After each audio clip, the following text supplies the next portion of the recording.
What happens when the mountain becomes your grave? These miners lost hope in the deep dark of Tunnel 9. But when a quiet stranger held the crushing rocks with his bare shoulder, everything changed. You won't believe how they got out alive. The mud of Mount Divalwal smells like old diesel and wet earth. Mang Berting is 62 years old today.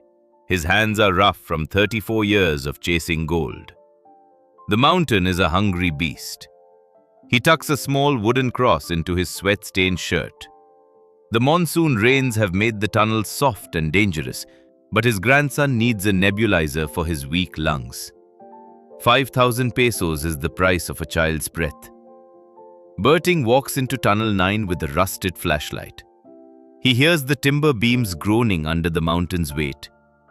Someone whispered that the earth is shifting tonight. Suddenly, the air feels heavy and the shadows begin to dance. He steps deeper into the narrow, illegal crawl space. The rich gold veins glitter like eyes in the dark. The silence is broken by a low, wet thud from above. The mountain is no longer sleeping. The flashlight flickers and the walls seem to move closer. Berting stops and touches the cold stone with trembling fingers. He feels a strange, warm breeze coming from the deep.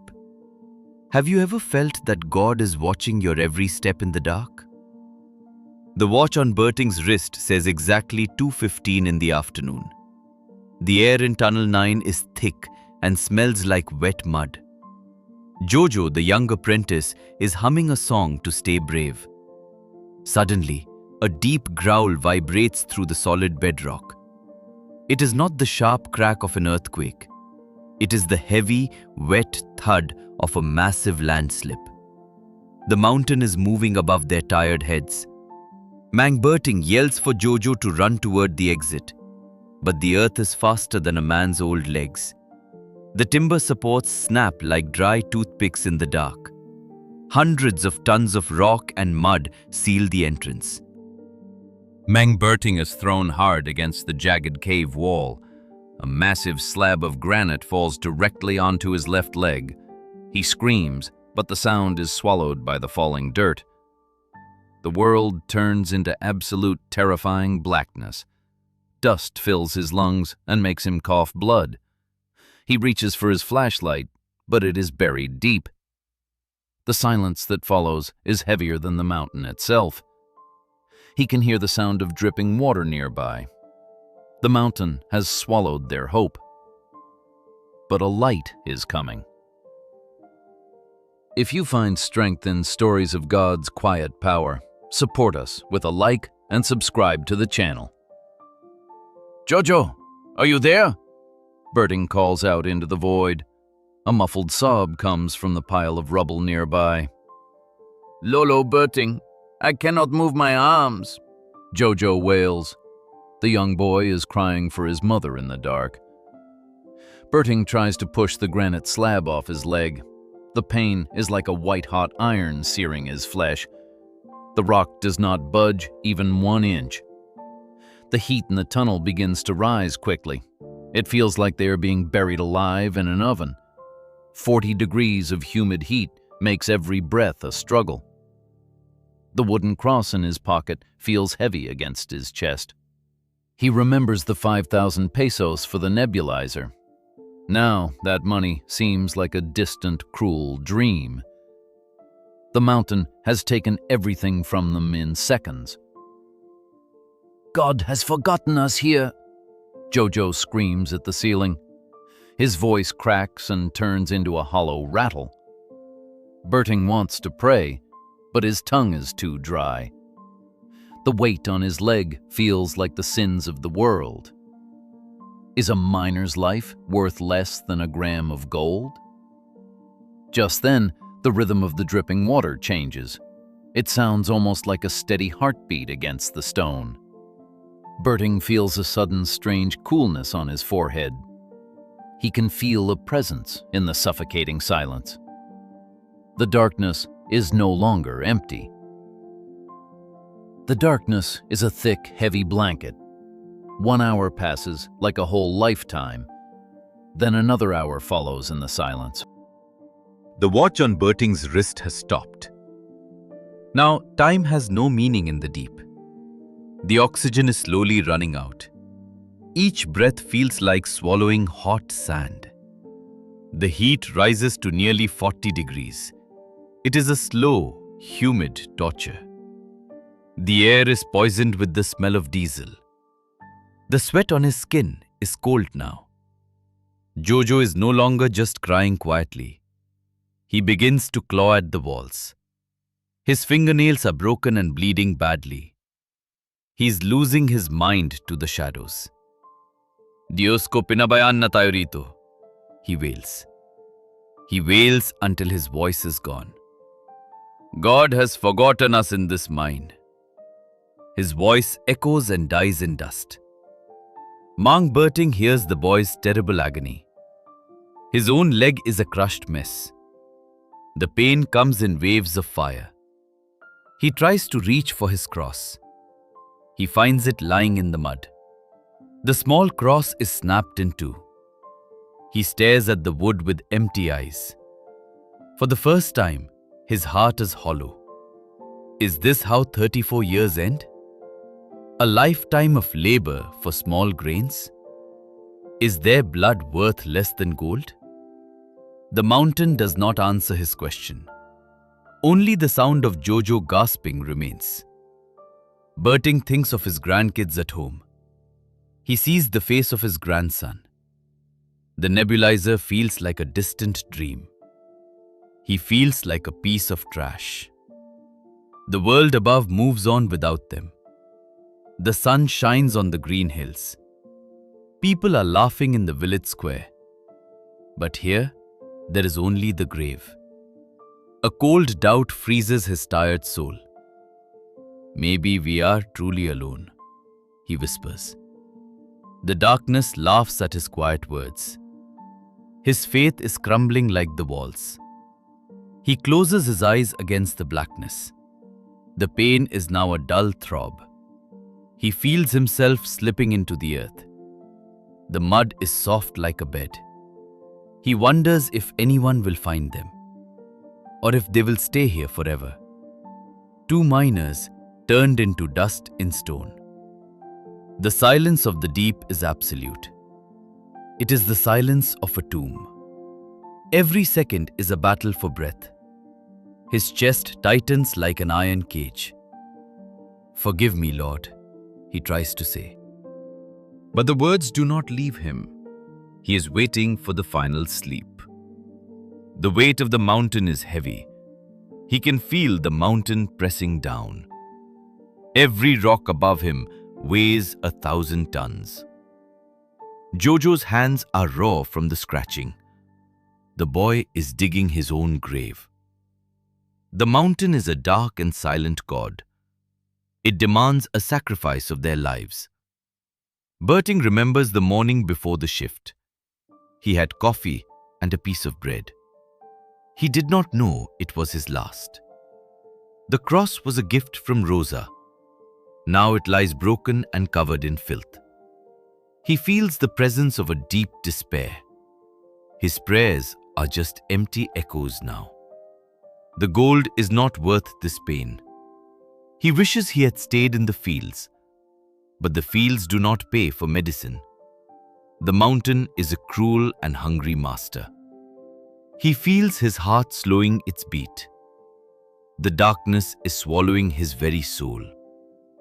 He is a man lost in the earth. The silence is the loudest sound here. It screams that God is not here. The light is gone and will not return. He waits for the end in the mud. His breath is a faint, dying whistle. The deep is calling him to rest forever. Above the ground, the barangay of Diwalwal is in a panic. The heavy monsoon rain does not stop falling today. The sky above the mountain is dark and angry. It turns the slopes into a river of brown mud. Captain Ben stands by the mouth of Tunnel 9. His face is pale like a sheet of paper. We cannot use the heavy machines here, he shouts. The crowd of families gasps in deep, cold fear. The soil is too soft, like warm porridge. One wrong move will crush the men deeper. The rescue team looks at their empty buckets. They look defeated by the power of the mountain. We are just humans against a giant, one says. They are gone. They are in God's hands now. But Aling Rosa does not accept these words. She is 68 years old and very small. Her feet are bare and buried in the slime. She stands like a rock in the middle of chaos. Gather the women, she commands with a loud voice. The mountain has swallowed their hope, but a light is coming. If you find strength in stories of God's quiet power, support us with a like and subscribe to the channel. Bring every white candle from your homes, she yells. 20 wives and mothers come forward through the mist. They do not have machines or hydraulic tools, but they have their voices and their ancient faith. They form a wide circle around the collapsed hole. 50 white candles are lit in the howling wind. How do the flames survive this storm? A man asks. The fire is small, but it is very stubborn. Rosa holds her old prayer beads very tightly.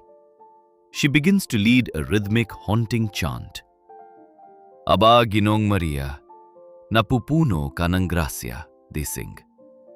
The sound carries through the rain and the thunder. It sounds like a steady heartbeat in the darkness. We will not leave until the mountain gives them back. Rosa looks at the black mud with burning eyes. My Berting is still breathing down there, she says. I can feel his soul calling to mine. The rescue workers turn off their loud diesel engines. A deep, holy silence falls over the wet slope. Only the sound of the women's prayer remains. The candles flicker, but they do not go out. Men from neighboring villages arrive with more wax. Even the strongest miners are weeping quietly today. Lord, do not let the earth be their tomb, they cry. The villagers watch with their hearts in their throats. They are waiting for a miracle from the deep. Do you believe that a mother's prayer can move a mountain? The air in Tunnel 9 is almost gone now. Mang Berting feels his heavy eyelids closing slowly. He sees only the thick, suffocating black void. His tired heart beats like a dying bird. Suddenly, a soft light flickers in the dust. It is warm and golden, like a morning sun. A man walks quietly through the floating debris. He wears a faded yellow miner's helmet today.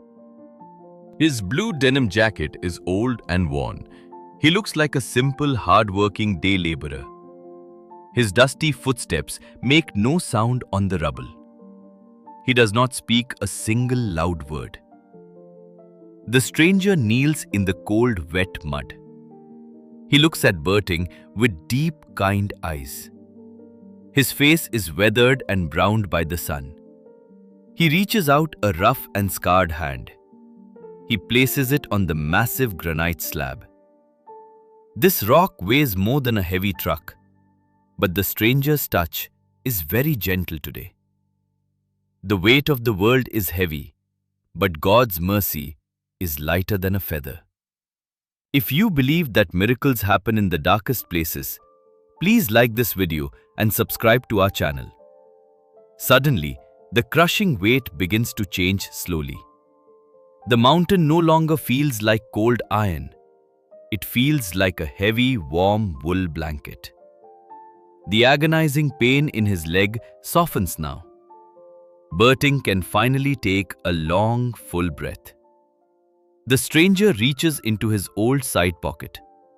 He pulls out a simple, clear plastic canteen. He holds it to Berting's dry, cracked lips. Drink, the man's quiet presence seems to say.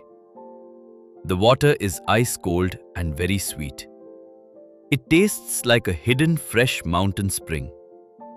It washes away the thick grit and blood. Berting feels a strange new strength returning fast. His mind becomes clear like a church bell. The man looks at the sobbing young Jojo. He places a firm hand on the boy's shoulder. Jojo stops screaming and begins to breathe calmly. A deep peace fills the small dark space. The stranger's hands are full of old scars. They are not the rough scars of a miner. They are deep circular marks on his palms. He works with a quiet and steady resolve. He is a carpenter working in a stone tomb. The light from him fills every dark corner. The shadows of death begin to retreat now. Berting realizes he is not forgotten in here. The mountain is big, but this man is greater. He does not use a loud or angry voice. He just stays there with them in the dirt. He is a shield between them and the earth. The silence is now full of quiet hope. The carpenter has come down to the deep. He has come to find the lost ones. His eyes are like deep pools of mercy. Berting feels the heat of the cave fading. The man's presence is like a cool breeze. "Do not be afraid," the stranger's eyes say.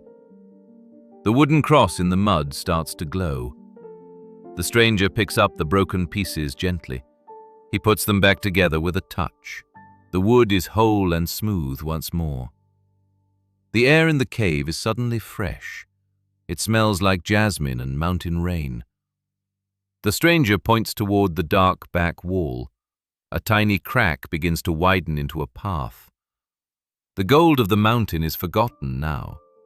They are looking at the true King of Hearts. He came for 2 miners in a hole. He came to bring them back to life. Have you ever felt a hand lifting your burden? The stranger points toward a small, impossible crevice. It is hidden behind a heavy pile of shale. "Dune," he whispers with a voice like soft thunder. The word means there in the language of home. It is the way back to the living world. The stranger helps the sobbing Jojo to his feet. He wipes the mud from the boy's frightened eyes. "Do not cry, little one," his presence seems to say. Then the man turns to help Mang Berting up. He lifts the old miner as if he weighs nothing.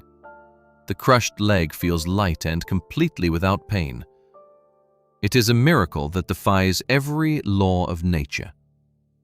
They begin to crawl through the very narrow opening. The mountain above them begins to growl once more. A massive timber beam starts to snap like glass. The ceiling of the tunnel is ready to fall. The stranger does not run for the small exit. Instead, he moves back into the center of danger. He places his bare shoulder against the crumbling beam. The wood is jagged and full of sharp splinters, but the stranger does not flinch or pull away. He stands there like a pillar of solid iron. He is holding up millions of tons of rock. His denim jacket is dusty, but his face is calm. Mang Berting looks back one last time from the hole. He sees the man's hands in the glowing light. They are scarred, but not from mining for gold. There are deep circular marks in his rough palms. These are the marks of a king who serves. "Lord!" Berting gasps, his heart jumping in his chest. The stranger looks at him with eyes full of peace. He is the shield that stands between them and death. "Go," his quiet spirit urges the old man forward. Berting watches the man's feet in the muddy water. The stranger is not wearing boots like the others. He wears simple sandals that are stained by travel. He is the traveler who came for the lost. Jojo is already ahead, crawling toward the fresh air. Berting pushes his body through the tight stone passage. He can hear the mountain groaning behind his back. The stranger is absorbing the mountain's terrible anger now. He is the pillar that will not let them die. The golden light from his body fills the tunnel. It shows the path through the sharp, jagged rocks. Berting feels the cool breeze of the outside world. The smell of wet earth and rain is near. He feels the strength of the canteen water moving. It flows through his veins like a holy fire. He realizes that gold is just yellow dirt now. The true treasure is the man holding the beam. The carpenter has come to the darkest mine tonight. He has come to finish the work of mercy. Berting's fingers find a grip on the wet roots. He is almost at the end of the crawl space. The mountain shakes with a final desperate roar. But the stranger stays firm and does not move. He is the rock that the mountain cannot break. He is the love that is stronger than stone. Berting pulls himself toward the grey light of day. His heart is singing a song of pure gratitude. He knows that he is being born a second time. The darkness is behind him, and the light is ahead. The stranger remains in the deep to save them. He is the one who bears the heavy burden. Thank you. Berting whispers into the cold, damp air. The light behind him begins to fade into gold. He reaches for the surface with trembling, muddy hands. The mountain has lost its grip on his soul. The carpenter has won the battle in the deep. Outside, the 50 white candles are nearly burnt out now. The wax has melted into the cold black mud. The rain has finally turned into a soft mist. Suddenly, a loud shout rings out across the slope. "Over there! Look! Near the old ventilation shaft!" A young miner points to the far ridge. It is nearly 200 meters from the collapse. Two figures emerge from a hole in the earth. The villagers scream in absolute disbelief and great joy. Arling Rosa drops her beads and runs fast. Her feet slide in the mud, but she cares not. Mang Berting and Jojo stumble into the grey light. They look like ghosts covered in a golden dust. "You are alive! Salamat sa Dios!" the women cry. The rescue team rush forward with white blankets. They prepare a stretcher for Berting's crushed leg. The town doctor cuts away the muddy trousers. He stops and stares at the limb. His hands begin to shake with sudden shock. "This is truly impossible," the doctor whispers. "I saw the X-rays from the old records." The bone was clearly crushed by the granite slab. Yet, the skin is unbroken and very clean. There is no blue bruising or angry swelling. Berting moves his leg and feels only warmth. "The man," Berting says with a dry throat. "The man in the yellow helmet saved us." He reaches into his pocket for the canteen. He wants to show them the mountain water, but his fingers find only his wooden cross. It is no longer broken into two pieces. The wood is perfectly smooth and feels new. It is warm, as if sitting in the sun. "Where is the carpenter?" Jojo asks the crowd. He held the beams for us to crawl. The rescue team checks the ventilation hole quickly. They find only solid rock and heavy dirt. "No one could have used this hole," they say. "It has been blocked for 10 long years." Berting looks at the smooth cross in his hand. He remembers the scars on the stranger's palms. The miracle of the 48 hours is finished. The mountain tried to take their lives away, but a quiet power brought them back home. Rosa weeps as she holds her husband's face. The gold of Devalval is just cold stone. They have seen the face of true mercy. The village is no longer a place of death. It is a place where God walks the earth. The candles have gone out, but light remains. The news of the miracle of Tunnel 9 spreads across the province. People travel from far away to hear the incredible story. Radio stations and newspapers call it the hand of God. Experts and geologists arrive with their maps and heavy tools. They examine the mountain slopes of Mount Devalval very carefully. This ventilation hole should not exist, the head scientist says. He looks at the maps from 20 years ago. Our records show it was blocked by solid rock years ago. The stone here is too thick for a man's hands. There is no physical way for anyone to pass through. Mang Berting just smiles and touches his warm wooden cross. He knows that some things cannot be measured by machines. He never went back into the deep, dark mines again. The mountain had taught him the value of a single breath. He used his last savings to buy a small plot. There, he built a simple roadside chapel for all travelers. It is made of wood and stone from the mountain.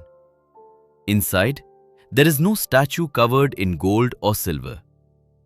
There is only a simple wooden cross on the wall.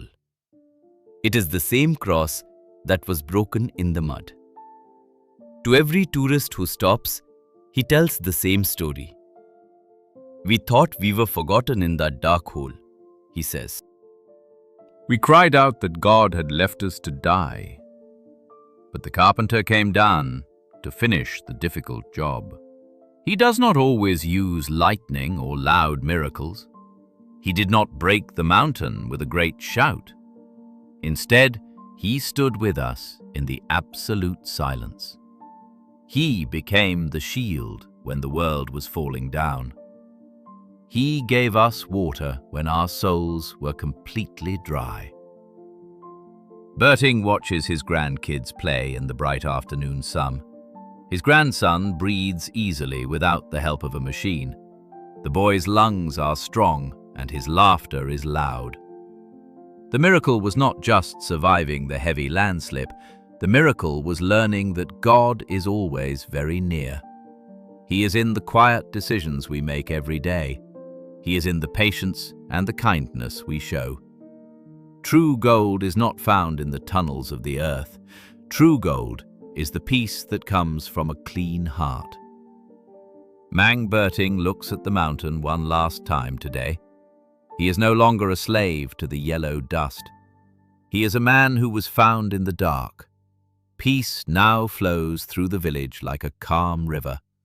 The mountain is still there, but the fear is gone. Life continues, but it is now full of quiet grace.